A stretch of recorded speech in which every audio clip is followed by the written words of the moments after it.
Wow. I feel like that needs to come with a Hans Zimmer wow. And then it's the perfect intro. How are you, Adam? I'm doing well.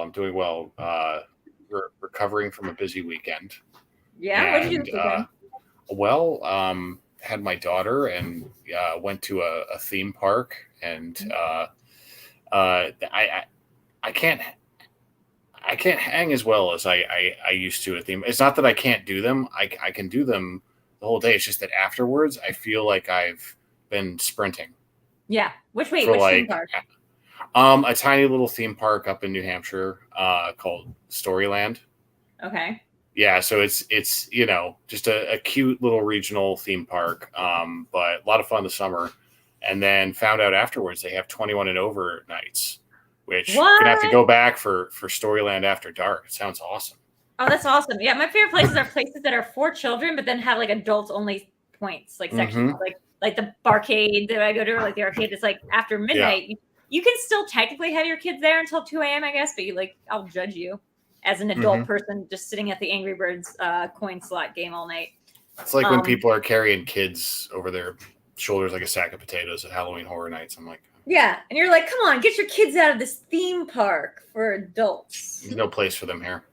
By the way, I'm looking at the pictures of this place. It looks crazy. This place looks great. Storyland's a trip. Yeah, yeah. Do they have like roller coasters? They have a couple little roller coasters. Yeah, it's not like a major like ride place. It's definitely more themed for kids, but it's like a great introductory park for my kid. They have something called Raptor Safari. Raptor Safari. Yeah, that was not functional yesterday, but plenty of fun to be had. Went on the Dr. Geyser's Wild Water Ride or whatever it was. Went on why am I spacing? Oh, the Turtle Twirl. Okay, the Turtle Twirl spun us around like you literally just sit inside a giant turtle and it spins. That sounds And amazing. and well, it was, and then like after like 60 seconds, I'm like, it's not stopping, and like it's just going. Oh no. Yeah, Oh no. and I did the thing where like I closed my eyes because I was getting so dizzy. I'm just like, Don't do oh that. god. No, they always tell you not to do that. Well, yeah, then I stopped doing that. I was out of practice, Drew. What do you want from me? I mean, I get nauseated a lot, so I know don't close your eyes. Well, I was okay. Afterwards, I drank a seltzer. I ate some chips. I was okay. You were good? Yeah, I was fine. But it was just like, I was super tired after all that. I remember the first time I went to a Six Flags. It was like right at the end of high school. I hadn't been like a roller coaster kid my entire life, but for some reason on this Six Flags trip, I decided I like roller coasters. I'm going to ride. Maybe there was a guy or something I must have liked that I was like, I'm going to ride every single roller coaster for the first time in my life. And the next day I woke up and I could not move my hips.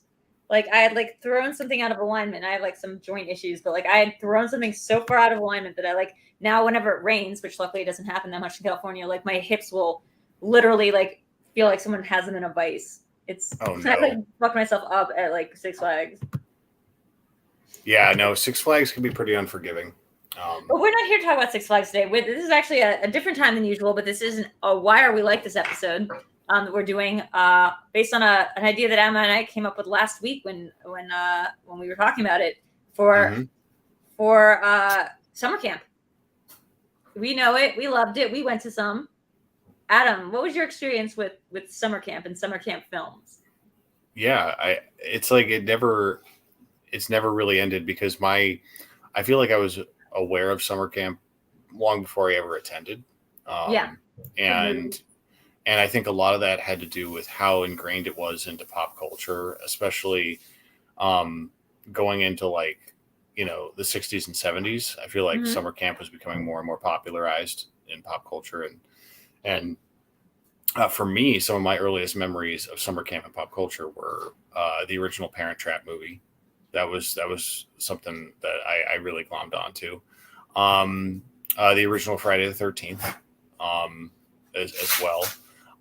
And then even though like I didn't grow up loving the movie Meatballs, like obviously that popularized summer camp as well. And then when we got into the 90s, I feel like things like Salute Your Shorts, yes, heavyweights, things like that were making me want to go to summer camp.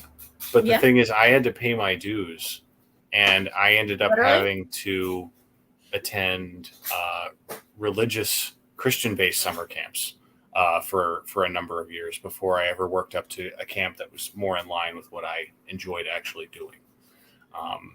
And I won't front load with a bunch of anecdotes, but suffice to say, I have plenty to share. I mean, I think I brought this up before. I as well went to a Christian summer camp, which is all the more weird because I am not just Christian, Catholic. I went to a Catholic summer camp. It's only weird because I am not Catholic, nor am I Christian. Like, we are a Jewish household, and like, but there are just not that many summer camps in Delaware, and it's where my friends were going. So I like learned how to make like God's eyes with popsicle sticks and yarn, and like what communion was. I learned a whole bunch of shit that was like antithetical, like, or it's not antithetical, but just very different. Like, my summers were a different religion than my rest of the year. It's funny how that works because a lot of it has to do with proximity.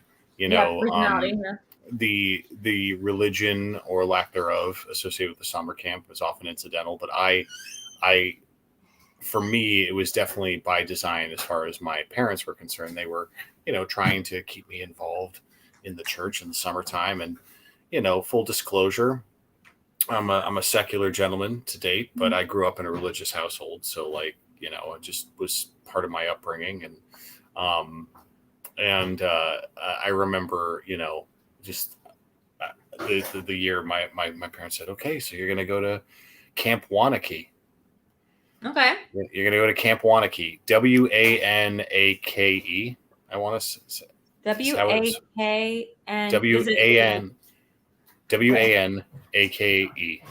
spelled Wanake. Okay.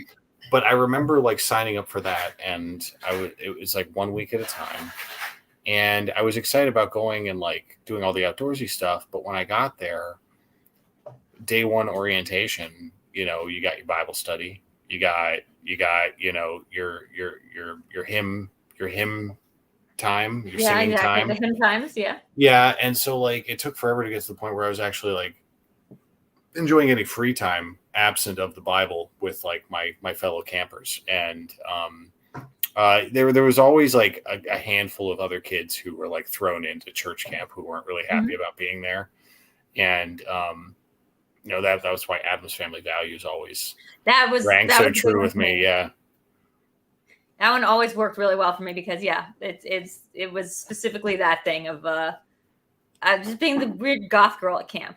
The weird goth girl at somebody else's camp was like my experience. Explain what it was like for you to set foot inside that camp, because you know, you're not there to celebrate the Lord.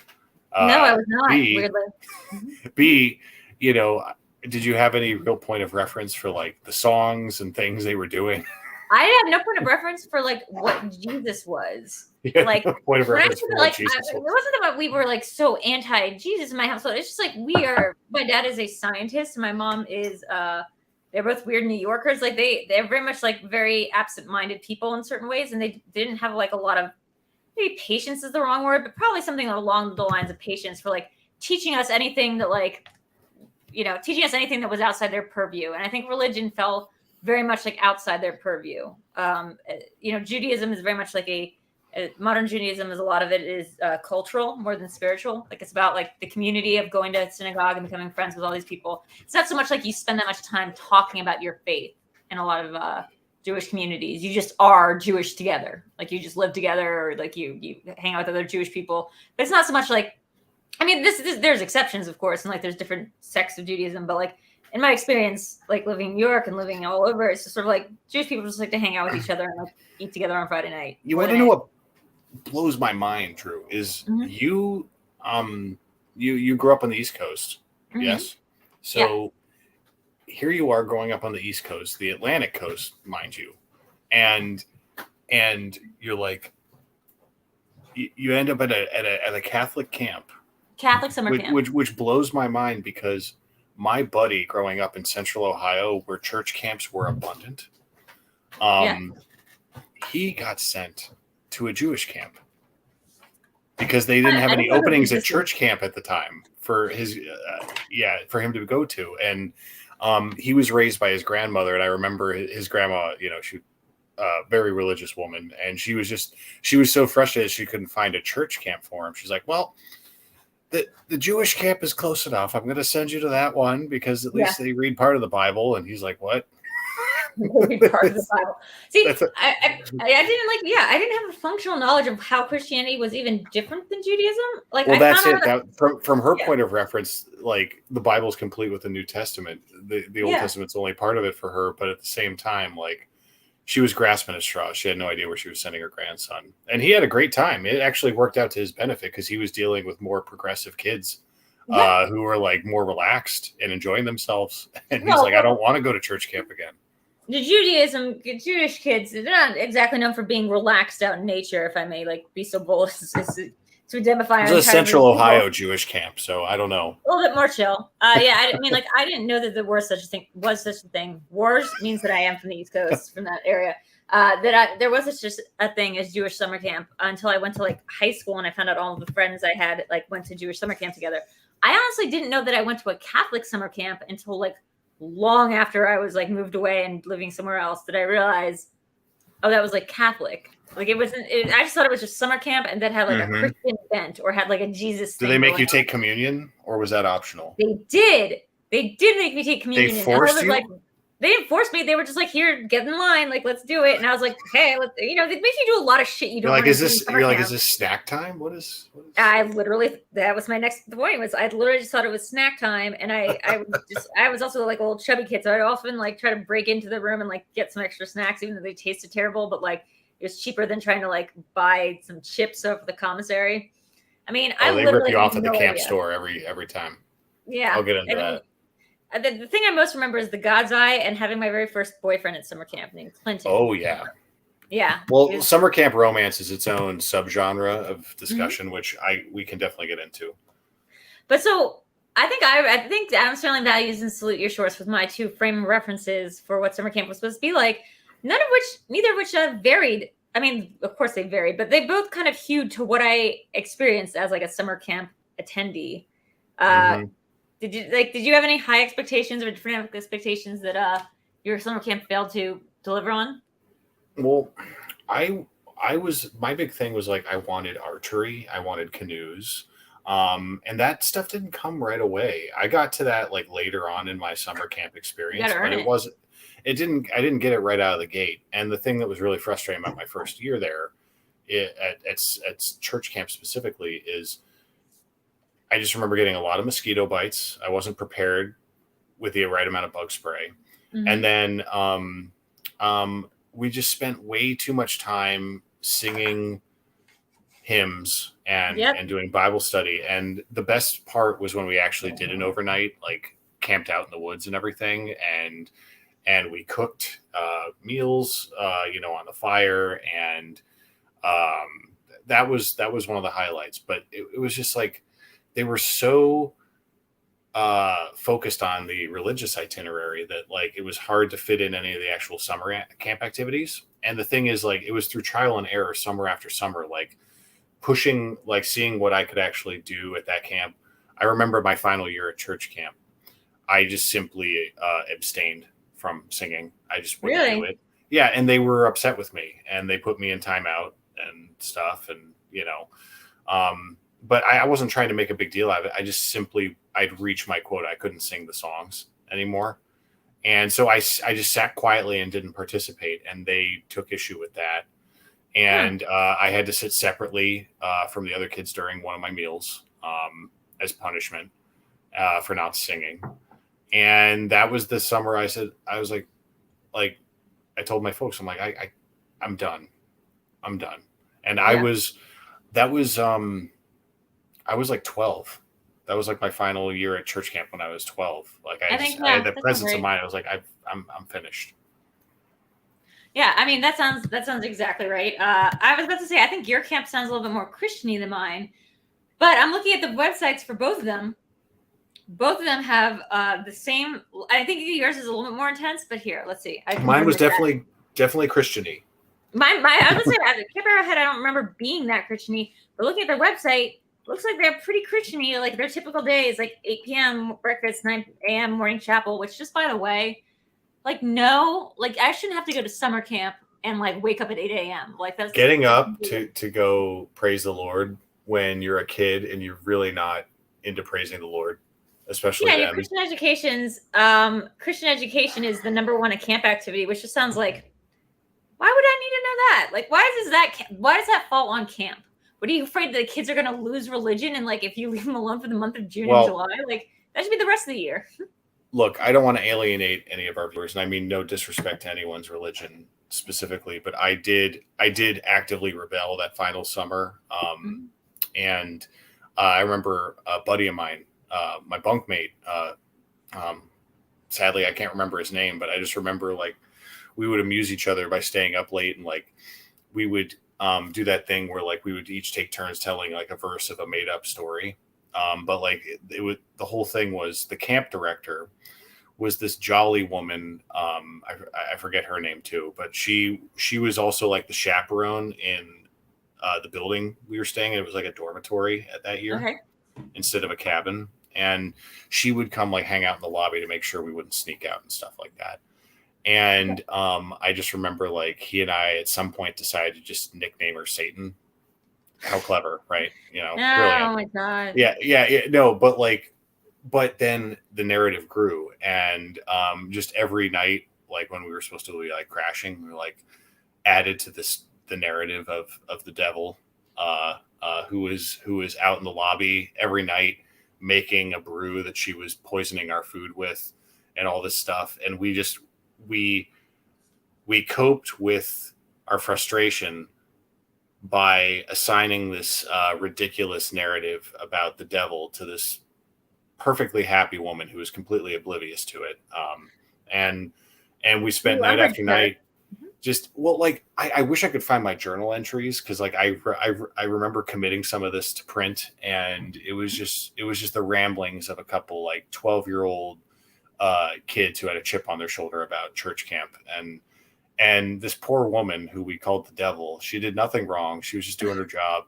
And we just had this whole narrative running about how she was making an evil brew in the kitchen. And she was brainwashing us all.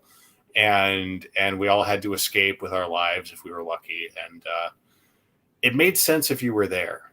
Yeah, no, they always do. It always makes sense when you're there.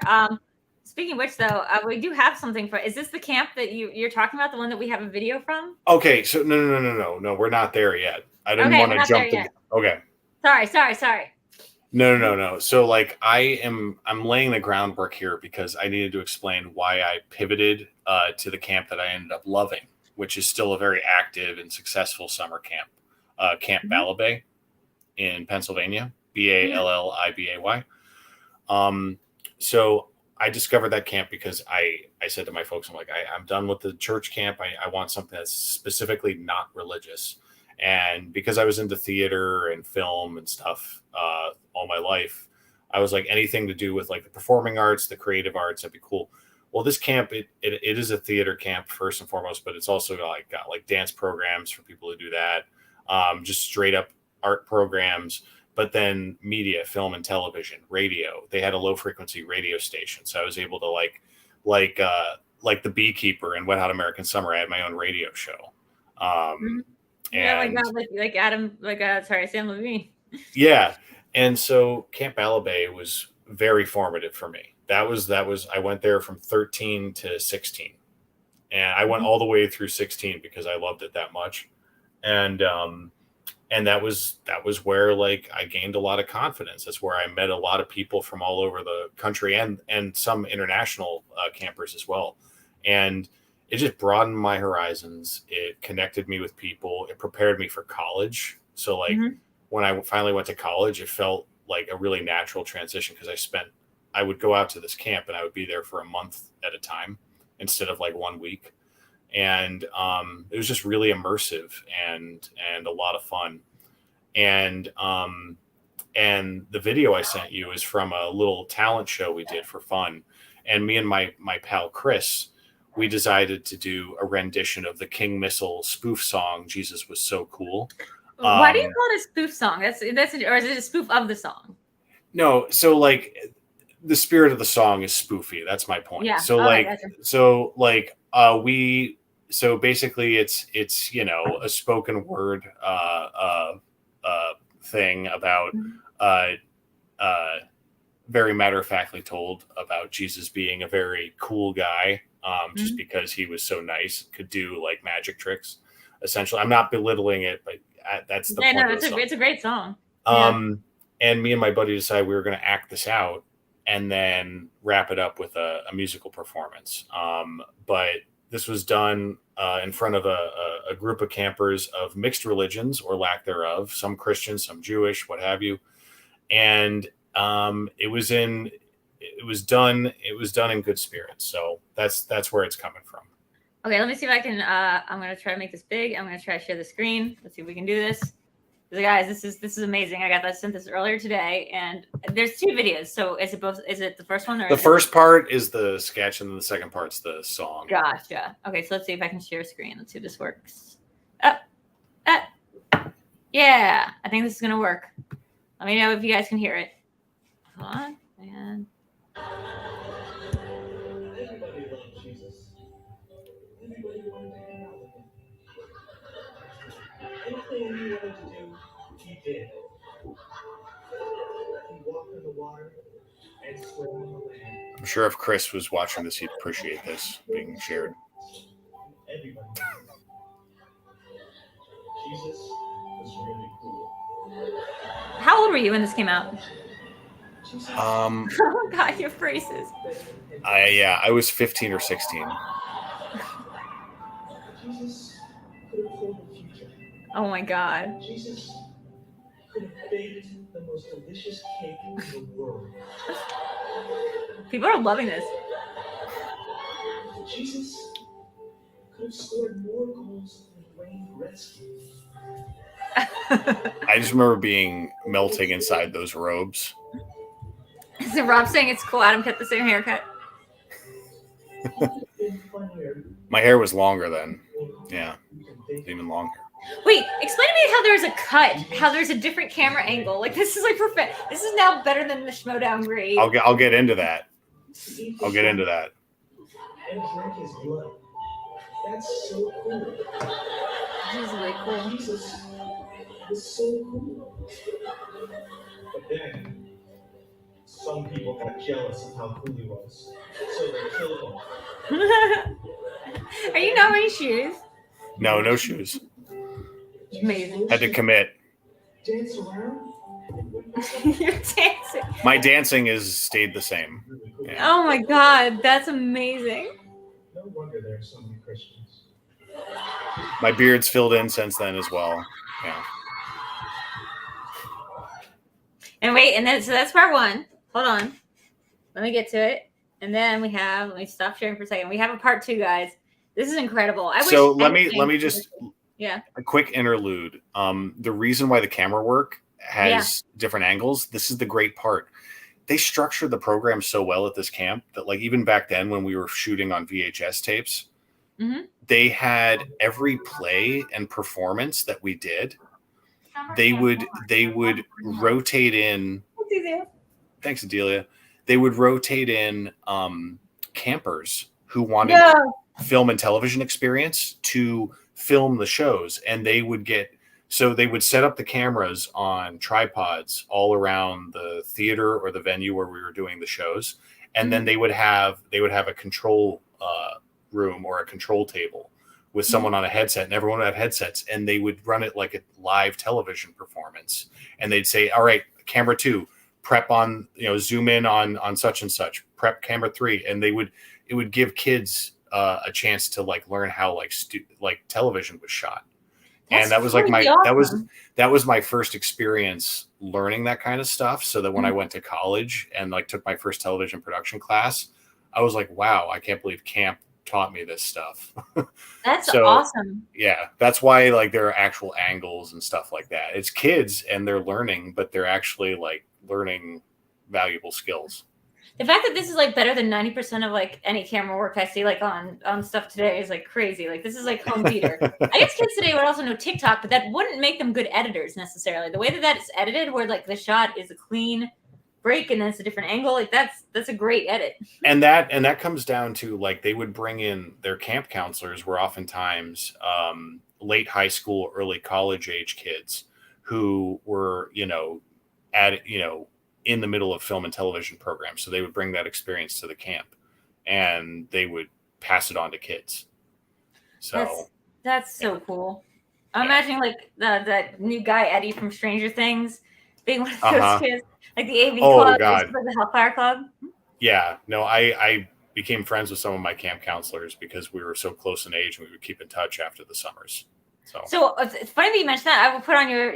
Actually, let's watch the second half of this, and then we're going to talk about the Lost Souls program that apparently my old camp has. Oh boy! Very funny thing I just found out by looking at the website, but we need to discuss what this means. Okay, so let's see. Second part 2. This is my favorite part.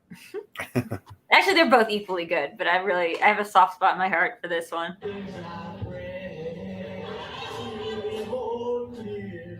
Oh shoot. Is that it? I thought it was like a long thing. There we go.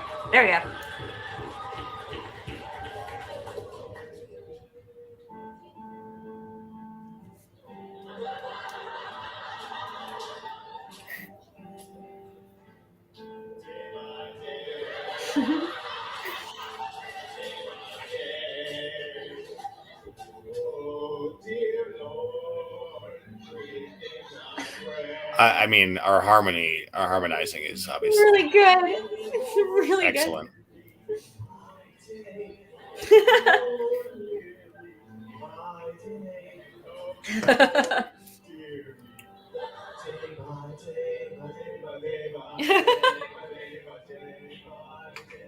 Do you actually know Godspell? Yeah, no, I do know Godspell and Jesus Christ Superstar. Woo, that second one, you got to help because you got to let people know. Oh, sorry, that's my Twitter. You got to let them know the reference. Well, actually, no, I'll keep this screen up because this screen is relevant. People got to know the reference. This is a Wet Hot American Summer thing that you were just doing. Yes. Your favorite God by day by day. So day by day it's funny the way it permeates summer camp. So like it's featured in Wet Hot American Summer, but the funny thing is at my camp Alabay, is it was traditional to sing the song. Like it was like the one thing they would do like at dinner time. Mm-hmm. Like we would sing day by day. So like the people who were religious had something, but people who weren't religious could choose not to sing it or yeah. And it was from a popular musical, so it didn't feel like super invasive.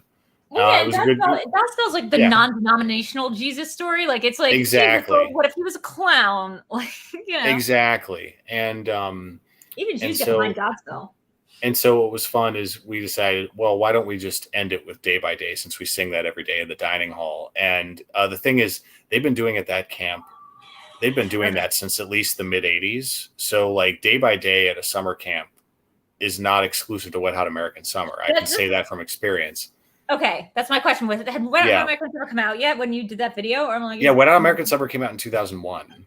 Okay. But the camp had been doing that song in the dining hall since I'd been attending the camp since the year 2000. That was my first year I went, and I didn't see Wet Hot American Summer until I was in like mid high school. Okay. So it was just a coincidence. So to see Wet Hot American Summer later, when I was like a little bit older and really loved the movie. It was after that experience. So it's just a funny confluence of events. Yeah. I watched Wet Hot American Summer. That is my all-time go-to summer camp movie. I saw that movie when I was right on my way to college. So I think it was the year it came out, right the year after it came out, 2002. Must have been like 2002, summer 2002. I watched Wet Hot American Summer and I lost my mind. We've talked about this on an episode of VideoChronic Pop Culture Quiz about Wet Hot American Summer. But like I lost my mind with that movie. I laughed so hard that I peed myself. Like that movie to me is because that's about a Jewish summer camp. That's about the Camp Firewood. There's a lot of really funny Jewish jokes in there that I'm like, oh damn, we could have had that. Like that movie does a lot of things very silly. Like it's a very silly satire with a lot of really broad humor. But one thing I feel like it does not get wrong is like just all those little Jewish references. Like, when he tells her that he's like, I love the way that you're that you do this, and I love the way that you're late for shul. Yeah. Or when Janine Garofalo is just naming counts like students that need to put their campers that need to put their stuff out, and just clearly making up names, and she's like Jacob Lieder Hoffenstein, Zimmer Stiffen. Yeah. It's really good. And then when he's like talking to his parents, he's like, "Is she Jewish?" No, I don't know. I mean, her nose is really big. He doesn't even say, "Are you Jewish?" He goes, "I don't." He didn't hear what the question is. He just go, "I don't know." She's got a big nose, though. Yeah. The funniest fucking thing. He goes, "I don't know. She might be. She has a big nose." I'm super fired up to finally go back and finish 10 years later. That's what you know. What that's my goal, because I get to pick a TV show in this household, and then Eric gets to pick a TV show, and then I get to pick a TV show, and then he gets I understand how that goes. Yeah. So it's like a fair equity thing, but I feel like I can combine the Wet Hot American shows into like one ask, right? Because that's like we're watching 5 seasons of like My Hero Academia. We can watch 2 seasons of a Wet Hot show. And Sam Levine is legit in 10 years later. He gets to come back and play the grown-up Artie, which is cool. You know what? We should ask him if he was also the voice of the younger one. He has to have been. He was. I actually did talk to him about it. Not too long ago. I asked him about that specifically, and he said, and I've heard him talk about this when he told the story. It jogged my memory because I remember him talking about this on a podcast before. But long story short, he auditioned for the role. It went to this other kid, and then when they ended up doing the film, they wanted him to do the ADR, so he did it. And then flash forward to the sequel series. It's a great opportunity to bring him in as an adult to play the role, but it is his voice in the original. But okay, so that's different kid on screen. That's so weird. I mean, it's not so weird. I mean, like, it just adds to like the absurdity of What Hot American Summer, but it always struck me as weird. I was like, are they ADRing that kid's voice? Because his voice sounds different when he just talks to Michael Ian Black than when he talks like into the microphone. And I was like, people are just able to throw their voices like that? Yeah, he sounds like Sam Levine. Yeah, sounds exactly like Sam Levine. It's so uncanny. I like only in this day and age would I know something like that, and not just because of the other TV show, but because I do stuff with Sam Levine sometimes. That's hilarious. Well, it's funny if Watching It recently was the first time it ever occurred to me that I was like, that's specifically Sam Levine. Yeah, if you watch the movie on Amazon and you pause it and it pulls up the cast, I always enjoy that little feature. Oh my god, yeah, the X-ray. Let me just pull up this kid because I talking about him so much, I at least deserve to get his name right.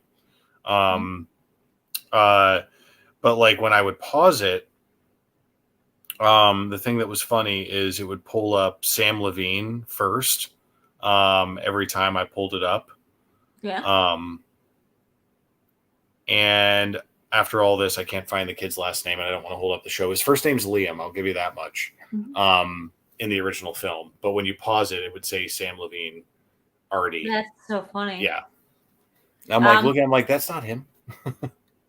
I don't. This is not related to here or there, but I was just looking at Twitter and I realized that we can talk about this if you feel like it, or we can not. But I'm not sure. Have you seen that thing today that Sarah Polley put out about Terry Gilliam? No, enlighten me. Okay, so Sarah Polley. Oh gosh, this might be a little firehouse of a conversation or like a thing to start up because I actually haven't get to the end of the article. But basically, it was that Sarah Polley was in the Adventures there in Munchausen when she was very little, like camp age, like 8 or 9, and her experience was terrifying. Like this is not a sexual predator story. This is just like Terry Gilliam.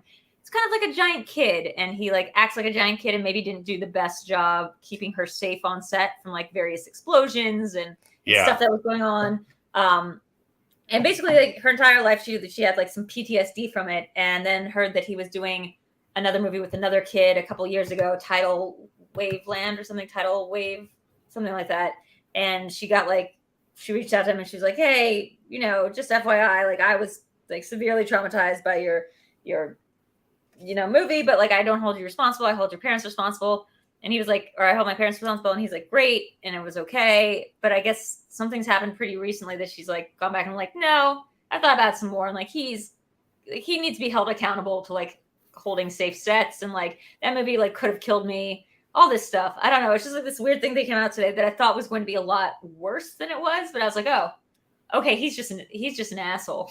He just like put her in danger. He's not even an asshole. Part of you was relieved that it was like a set being run irresponsibly instead of something more insidious. I mean, I that's get exactly that. the story. It's just like and that's I guess kind of my takeaway. I'm like, oh, whew.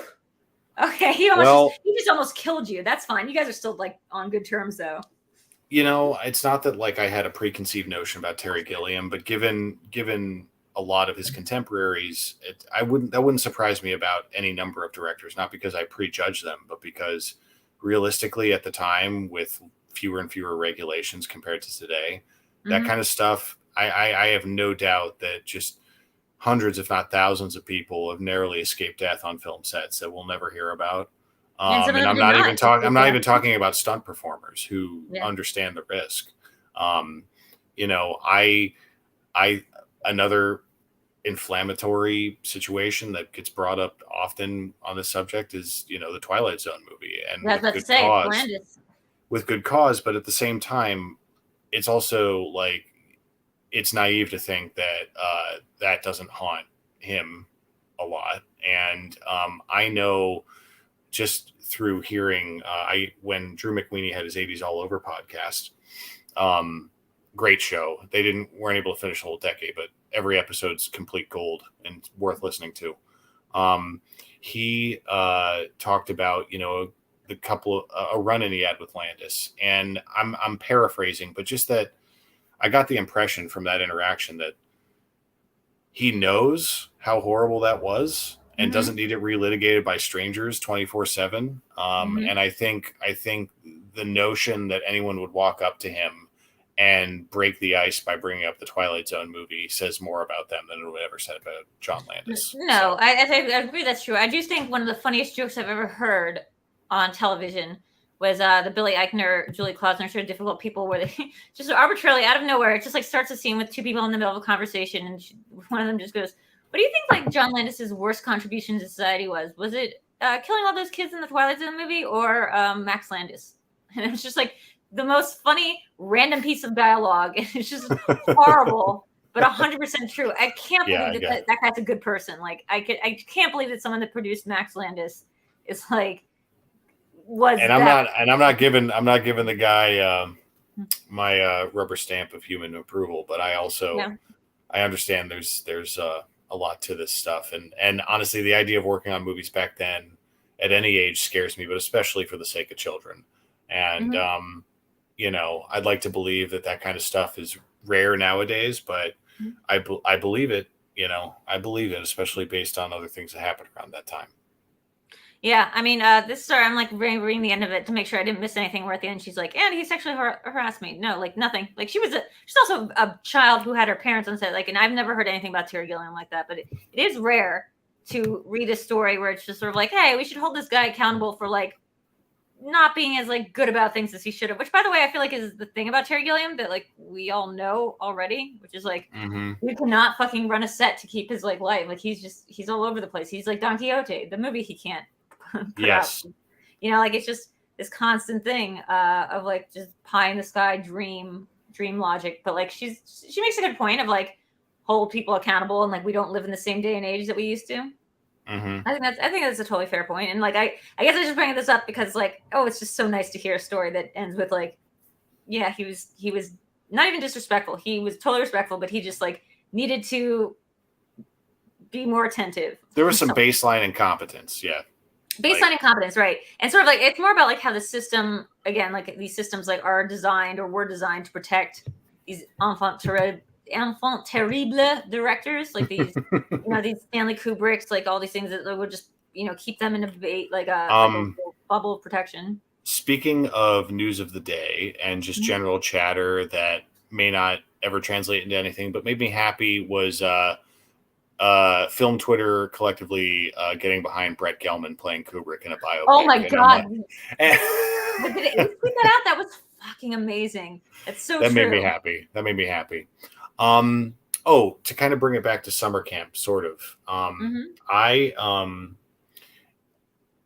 I can't believe they haven't done like a summer camp, like Stranger Things season yet. Like, not really. You're right. And now I feel like they can't because the kids are getting so old, the stakes are getting too high. And thanks, Rob. Thanks, Rob. And then the other thing too is Sadie Sink did Fear Street 78, so it just feels like that feels so, and because of Fear Street feels very, very related to Stranger Things for me. Yeah. And just in tone, thematically, the cast, obviously there's overlap. Maya Hawke. Yeah, Maya Hawke, Sadie Sink. But so I feel like they might want to just avoid the cliches of that. But I honestly, I was a little underwhelmed with the Fear Street trilogy. I wasn't as high on it as everyone else. I liked parts about it, but I wasn't super into it. And I wanted to be. So I kind of wish like something like Stranger Things, which also is not perfect, but also like it has a lot of goodwill for me because I care about these characters. I kind of wish I could have seen some of them at summer camp, like escaping summer camp because shit's going down, like things like that could have been really fun.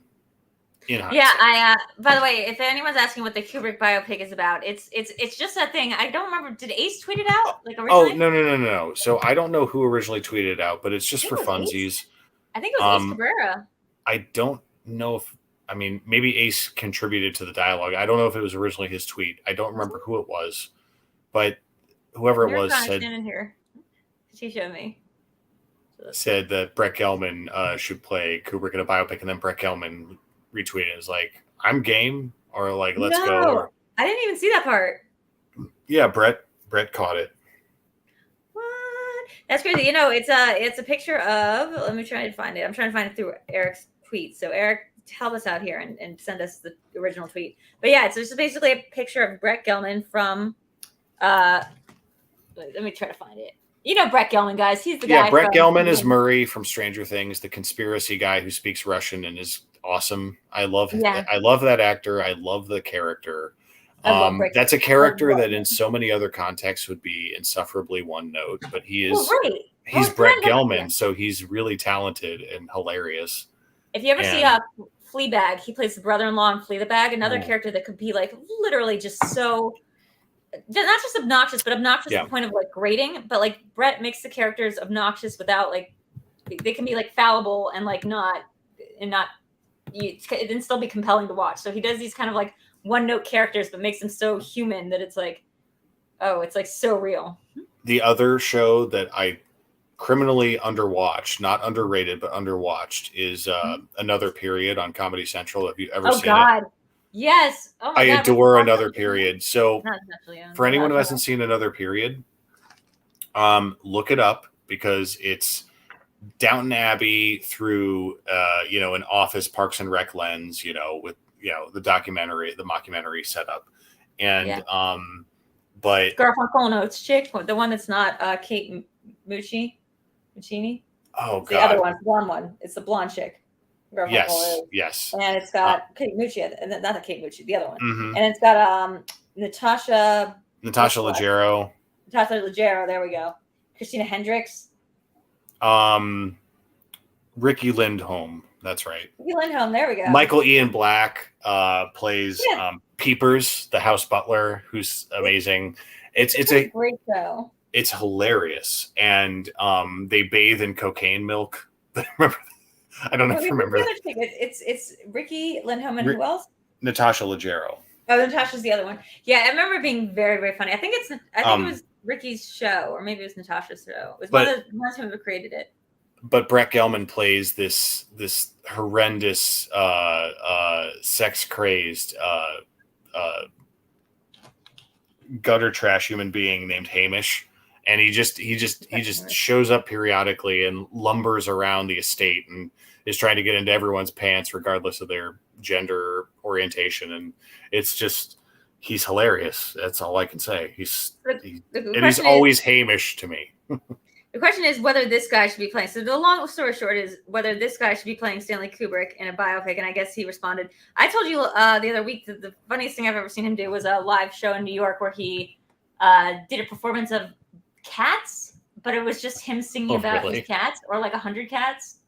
And the other funny thing was when he did a thing in New York, it was just him reading a sci-fi story. But the sci-fi story was just like actually just like a weird backdoor thing about like him just talking about how much he loves Apple products and cats, and just again like back to the cats. But it wasn't a runner because it was a whole different show. It was just hilarious.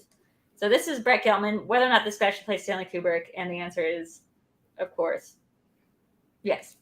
Yeah, he absolutely should. And by the way, I feel like he's the spiritual successor to Vincent Schiavelli, the famed character actor who's in everything. Oh my God, is he dead? Yeah. No, he's. I think he's still alive. Okay, good. I thought you said like, I thought you meant spiritual, like he passed away. No, he's dead. I suck. Oh no, I'm okay, sorry, that's Vincent. right. Okay, I thought I remembered that. He did die. Ouch. Yeah. What, No, that was wishful thinking on my part. He passed in 2005. Okay, a while ago. Yeah. I remember him from the X-Files episodes that he was on. Yeah, X-Files, Batman Returns, a lot of character acting. Yeah, great actor. I mean, Brett is hyper. He's like hyper academic version of that. Like he comes off as like a overly verbal, overly like he's like a mixer, a mover, and a shaker. Like he's always playing kind of seedy, like hustler characters. Mm-hmm. Yeah. Oh yeah, no, that definitely seems to be his thing. But I like his role on Stranger Things because he's added a little bit more every season, and even though he's comic relief, he's still interesting to me. He's amazing. I mean, this guy, he can do no wrong. I remember hanging out with him once after the Adult Swim like upfront party. Like I was at a like a little after thing with him, Rob. Who's the guy from Children's Hospital? It's not Rob. Is it Rob? Oh, Rob Corddry. Rob Corddry, right? There we go. And I think Derek Beckles, who's like a comedian, and I think Heidecker was in the group for a little while. And I remember just sitting there being like, "Shut up, Drew! Don't blow it! Don't blow it! Can't." And I don't remember like one thing they talked about because I was so busy thinking like, "Don't blow it." He was hilarious. He's like the funniest guy. He should open a summer camp. He should absolutely open a summer camp. And if you send your children there, then like there's something probably wrong with you, but also delightfully right. My parents would have totally sent me to that summer camp. To bring it back kind of around a little bit, I am curious. Have you heard about the adult summer camps that are becoming more and more of a thing? Yeah, my friend covered them a little while ago. It was probably a decade ago now. So it wasn't when they were huge. This was like, I guess, a little precursor to the trend. But yeah, he covered like adult summer camps. And now I've been reading more that they've come back again. But like, why? Why don't you just go rent a cabin and go hang out with your friends? What needs to be structured? Is your life not structured enough as an adult that you need to add more structure to it? It's a mixture of needing the itinerary. So I think those people who go to like a Sandals resort and they know like, hey, we're going to go out on the little boats and then we're going to do the snorkeling and then, like it's all mapped out. I think people glom onto that. Have you heard of the folk group, the Kingston Trio? Yeah, of course. Okay. So I grew up loving their music and whatnot, and had the pleasure of seeing them perform a few years ago. The current iteration of the group, not the originals, who 2 out of 3 have passed away. But the reason I'm bringing it up is during the performance, they talk about how the last surviving member of the Kingston Trio at the time, you could still meet him if you went to their annual Kingston Trio camp retreat, which is this thing that they would do, I think in New Mexico. And the people would pay like an all-inclusive price to go to this property where they would rent a cabin, and like their meals and everything were paid for, and then they would get up and go hang out with the Kingston Trio and jam and do songs together. And like this is how the Kingston Trio are spending their time outside of concerts in their remaining years, just doing this like really casual adult summer camp thing. That sounds where they all play music together. Yeah, I would actually be part of that. I would actually join up for that, but specifically for that specific instance. Our parents' generation, that's totally, it's them. That's who's going. Well, no, my parents' generation, you underestimate that my parents are like in their mid-70s. Like my parents are in their mid-70s too. You think they're the ideal people to go to summer camp? My mom can barely like fucking walk. I'm saying those are the folks who, that's the generation who made the Kingston Trio popular. So I know that's a lot of their attendees. But yeah, you just have some people who are really outgoing like that. I wouldn't want to surrender a lot of my free time Autonomy? to the Yeah. structure of adult summer camp. And then imagine if they made you do religion. Like, that would just be bad. Like, they're like, now also you have to pray. Like, I don't think anybody's going along with that, right? Like, we wouldn't be cool with that. If they, as an adult, they try to make you force you to go to church Bible studies in the morning. Like, no. Every time like I see rehab portrayed in film and television, like I think to like Breaking Bad when Jesse had to go to rehab and they're like having the campfire talks and everything.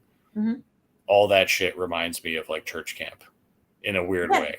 Yeah, church camp and going to rehab, I imagine, are not that dissimilar experience, and that I would hate both of them equally.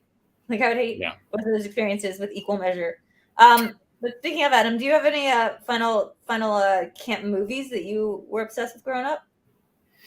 Well, I mentioned Heavyweights, which I think is the case for a lot of people. Adam's Family Values as well, even though that's really just like a little bit. Camp permeated a lot of things for me. I remember there were a couple of Goosebumps books that were set at summer camp. And those really, God, I remember one was like Welcome to Camp Jelly Jam. Oh God. Welcome to Camp Jelly Jam? Yeah. So, let's see. The Curse of Camp Cold Lake, Welcome to Camp Nightmare, Ghost Camp, and like the Horror of Camp Jelly Jam or something. Okay. The Horror at Camp Jelly Jam. Yeah, so they were like all of these Goosebumps summer camp books that I loved, and then that fed into the frenzy with the movies. I love Goosebumps. Bushwhacked, Camp Nowhere. Camp Nowhere, God, that was awesome. Ernest Goes to Camp, obviously. Yeah. But yeah, the original Friday the 13th specifically, well, the first two, I really love just how they shot those on location at summer camps. And the first one feels very true to life. I rewatched it this week. And I've seen it a bunch of times, but the thing I love about that first Friday the 13th is that they just went to the camp, they made the movie, and I feel like the movie kind of found its footing like halfway through, and it becomes better as it goes along because it opens up kind of bland, and then it kind of ramps up as the mystery becomes more even when you know what's happening in the original Friday the 13th. I still like watching it because none of the characters think that's what's coming, and it's fun. Did anyone guess what was happening in Friday the 13th when they first saw it? Like, that movie just kind of comes out of nowhere. No, and the thing is, I saw the original Friday the 13th after I had caught parts of the sequels growing up. Like, I saw the original Friday the 13th when I was young, but after I'd seen parts of the sequels. So I'm like watching it thinking, well, why is Jason being so coy? And then you get to the end and realize what's going on, and it's just such a great. It's one of my favorite horror twists. So it's really good. You have to wonder how she was so strong, but she got the jump on them. She got the jump. And I love the slapping and just how raw some of the fighting is in that. It's great. Yeah, you're right. She's got some really good slaps, and I also like number 2 where the chick like does the impression of his mom and like gets under his skin that way, and he does that little weird head cock like a little doggy. Yep, that's the one, and they pay good homage to Pamela Voorhees in Freddy vs. Jason and the Friday the 13th remake. They do some like early like prologue like credit stuff to like layer that in. So what was the name of that actress? Betsy Palmer. Yeah, Betsy. I was like, there's something from Peaks about her name, Betsy Palmer. Yeah, great name. Yeah, Lana Kendrick says Alex. Hey, Alex. Oh, so he's saying, remember that summer camp for drama nerds called Camp? Was that a documentary or no? No, Camp. There was that was I remember that movie. And then what was I gonna say? Also in shows, one of my favorite reality TV shows from a certain era was Bug Juice. I don't know. Ooh. Did you ever watch Bug Juice? No, I've never. I know what Bug Juice is. So Bug Juice is the mystery Kool-Aid that you serve at summer camp, but the TV show was a Disney Channel reality show, and it basically followed kids at summer camp. It Okay. was like junior. It was like junior Real World. You guys are blowing my mind here. Between that and Hannah Kendrick singing "Ladies Who Lunch" in a movie called Camp, I got my work cut out for me tonight. Mm-hmm. Camp Nowhere was fantastic. Really underrated film that I feel like nobody talked about. Oh, and Kingsport will ask, which 13th does dude in the wheelchair go down the stairs? Part 2. Yeah, I just watched part 6 the other day or today. The Jason lives or Jason. Yeah. Part 6 is fun. Part 6 is meta. It was pretty good. Yeah. But okay, guys, I think that's we're gonna pull out a wrap on tonight. I think because I need to get up early in the morning. I have to get up crazy early as well. Oh no, Adam, where can people find you? Here, roughly every couple of weeks, and keep your eyes peeled on the Schmoedown. More matches in the can, so that's always a good thing. And yeah, I'll be around. As for me, I'm here at this network. It's the VideoChronic Pop Culture Quizzes. You're going to be there tomorrow, Adam, right? Because we're doing Bill and Ted's Bogus Journey. Yes. That's at 8 Pacific, right? We can do it at 7 if it's easier for you. No, 8 Pacific would be good. Okay. Then we're doing it 8 Pacific tomorrow.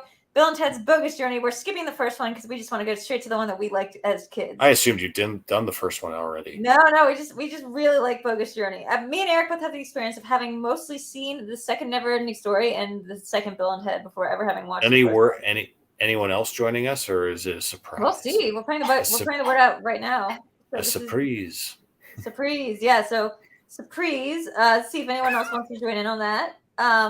Otherwise, yeah, you can join my Patreon at patreon.com/VideoDrew. I think that should be right under where Alex's name is. By the way, nice to see you, Alex. It's been a hot minute. Right there. Or that's just my handle. But go to patreon.com/VideoDrew and you can sign up for the Patreon. We do hangouts and study sessions and a bunch of fun things. And speaking of, we're going to have a patron hangout. Thinking about give it 20. So let's say 8:30. We'll have a Patreon hangout for all of my friends and people. And as for us, you will see us again in maybe not 2 weeks because my sister's coming to town, but we'll talk about it offline. But maybe the week after in 2 weeks. So, okay, guys, we will talk to you later and have a good rest of your Sunday. Bye. Bye. Where did it go?